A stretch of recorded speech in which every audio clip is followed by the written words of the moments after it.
I'm Patrick Tuttle, the real estate guy with Legacy Real Estate Services in El Paso, Texas. And today is Friday, January the 20th, 2017. Can you believe that we've already got 20 days under our belt in the new year? Surprising, but thank God we're still here and we get another day. Now, what's going on today? We've got a couple of questions from some home buyers, and our first question comes in from Christian, and Christian has the question that I've answered before, but it merits answering again here in 2017. Should I buy instead of rent? Well, Christian, good question.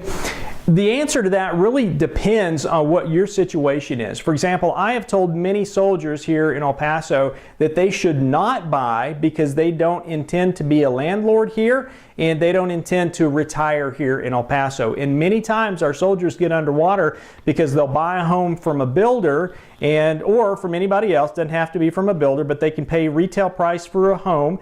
And 3 years later, Uncle Sam has decided that they need to go to Fort Bragg or Fort Sill or Fort Sam or Korea, and they no longer have need for a home here in El Paso. Well, if that's the case, they've got a home to sell, maybe 3 years worth of equity, and the prices haven't been escalating that much. In 2015 to 16, we saw a 1.6% increase in the median home price.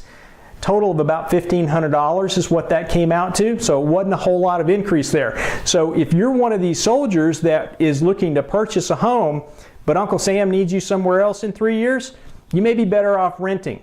Now, Christian, if you are here as an El Pasoan, your family here, you grew up here, and you think you're going to stay here for a long time, probably a good idea for you to buy a home, buy the best home you can afford, and then stay there a long time. Minimum 7 years, 10 years, 15 years, 20 years, even better, because that's how you're going to build equity in the home and you're going to build wealth over time. You're going to pay down the mortgage and hopefully the value of your home is going to go up at the same time. So that's the answer to the question on should I buy instead of rent? It depends. If you need me to help you in that situation, call me, 915-585-7777. I'll put your interests first, I promise you that, because I don't want you coming back to me in 3 years and saying, hey Pat, I need you to help me sell the home. And I say, hey man, sorry, you got to write a big check when you go to closing. That's not a good situation, and I want you to have the information up front. So Christian, good question.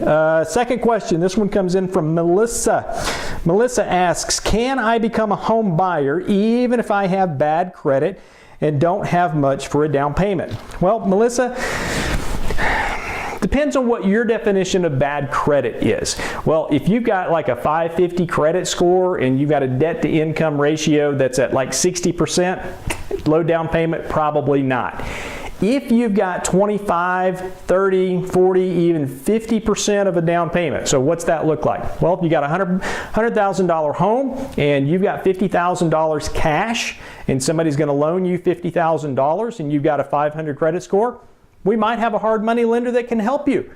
So the answer is not completely no, maybe no, but each situation is different depending on what that credit score is, what your debt to income ratio is, what the negative things are on your credit report, and how much cash you bring into the table. So maybe. If you need to look at that, call me. I've got connections with hard money lenders. 915-585-7777 is the number where you can get in contact with me. All right, last question for today. This one comes in from Jacob, and Jacob asks, how much can I afford? And beside the mortgage payment, what other costs do I need to consider? Okay, so Jacob, how much can you afford? Well, all the lenders are going to put you into a program to get you a pre-qualification letter based on what your income is and what your debts are and what your credit score is. So those three factors go into what you can qualify for on making a purchase on a home when you're borrowing purchase money from a third party. So if you've got a good job, you're making, say, $75,000 here in El Paso, you've got zero debt, no car payments, no rent, no credit cards, well, you're probably going to be okay if your credit scores are 580 and above. You're going to be able to get a loan. But if you've got a $75,000 job and you're paying $400 a month on a car, you got $1,000 on credit cards, or maybe even $300 on credit cards, and you've got some charge-offs on your credit scores, well, I don't know. Maybe you can get a loan, But all those things go into the factors as to how you're going to repay the loan. And that's the biggest thing that lenders are looking for today is, do you have the ability to repay the loan if we loan you the money? So that's how you can figure out the things there. Again, we've got lenders that we can get you connected with. Just call us here at the office, post a comment on Facebook here, YouTube, whatever, and we'll get you hooked up with the right lenders. What other costs do I need to consider? So another thing you got to look at when you go to the lenders and you're looking to borrow money is they've got origination fees.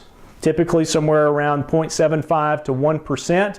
Those can be negotiable depending on what the size of the loan is. You've got other costs up front such as prorated taxes, wire transfer fees, miscellaneous fees.